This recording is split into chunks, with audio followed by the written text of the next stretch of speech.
How to add voiceover on Facebook Reels. That's what I will show you in this video.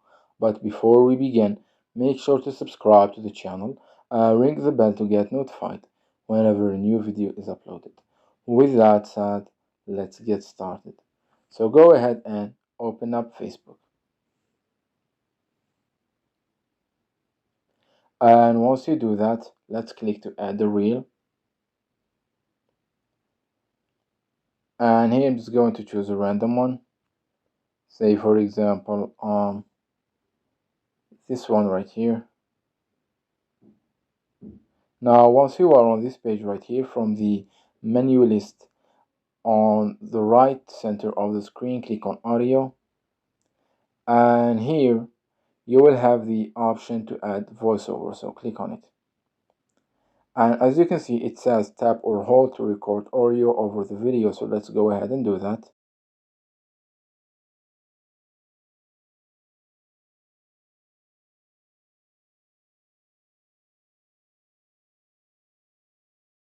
And you can click on done at the top right, and your voiceover will be added to the video.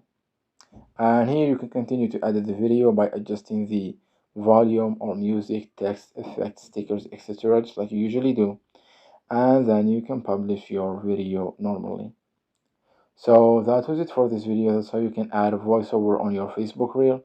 If you have any questions, please leave them in the comment section down below. With that said, see you in the next video.